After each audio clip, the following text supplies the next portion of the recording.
parler du cacao, par exemple. Jordan. Autre question d'un téléspectateur qui nous demande, est-il possible de fonctionnariser les agriculteurs ou une partie? Cela ne serait-il pas plus facile? Est-ce que c'est une solution?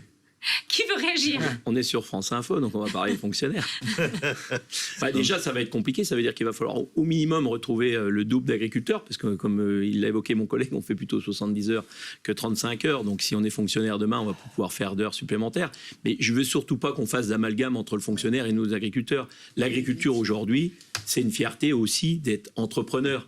Donc, ce n'est pas la question pour moi d'être fonctionnaire ou pas demain, c'est comment je fais pour entreprendre. Sur mon exploitation, on a des salariés agricoles, ils n'ont pas de statut fonctionnaire, pourtant ils ont entre guillemets une garantie de pouvoir travailler à l'air libre et tout ce qui va avec des conditions de travail qui sont celles sur nos exploitations. Mais demain, au-delà de parler d'être fonctionnaire, c'est comment on accompagne l'agriculture pour des aides. C'est pas forcément des aides. On peut avoir des prix rémunérateurs. Voilà. Je veux dire, on a des consommateurs français qui aujourd'hui sont prêts à débourser de l'argent quand ils ont la certitude que ça va dans la poche de l'agriculteur. Je peux vous parler des marques qui sont engagées à la rémunération des producteurs. Ça fonctionne.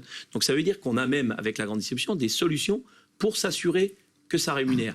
La vraie question, c'est comment on fait pour produire toute l'année avec une rémunération sur l'ensemble des productions nationales. C'est là que c'est compliqué. Le sous-entendu peut-être de cette question, c'est celle qui m'amène à l'autre question d'un téléspectateur qui ne mettent pas leur nom. C'est pour ça que je ne donne pas, ils mettent des numéros. Alors, combien représente la part des aides dans le revenu ou le chiffre d'affaires des agriculteurs, aides européennes ou françaises? Est-ce qu'on sait plus ou moins? Des fois, c'est 100%.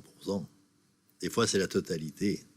Quand on en arrive là, effectivement, c'est très grave. Mais bon, pour revenir sur la question précédente, si on voudrait fonctionnariser les agriculteurs, je pense qu'on serait immédiatement sous tutelle de l'Europe, parce que le budget, vu le nombre de fonctionnaires qu'on a déjà en France, si on doublait encore le nombre, je crois que ça voudrait vite mal se passer. Et quand les aides sont... Quand il y a 100% des aides, vous comprenez que la question se pose? Non, mais justement, c'est là qu'il y avait eu quand même la scission au niveau du syndicalisme, de dire qu'on allait diriger l'agriculture et la faire, parce qu'on savait très bien qu'avec les aides, on allait diriger le modèle agricole. C'est ce qui s'est passé. Et aujourd'hui, on voit bien qu'on arrive quand même au terme de ce truc-là. Les agriculteurs, par nature, ils préfèrent vivre du prix de leurs produits, qu'il y ait des aides à certains moments pour compenser. Mais chaque fois, là, on est arrivé à un moment où toutes les trésoreries dans toutes les productions sont hyper tendues. Donc, dès qu'il y a le moins d'incidents ou accidents sanitaires ou climatiques, il faut vite qu'on aille chercher des aides, paraître bientôt pour des mendiants.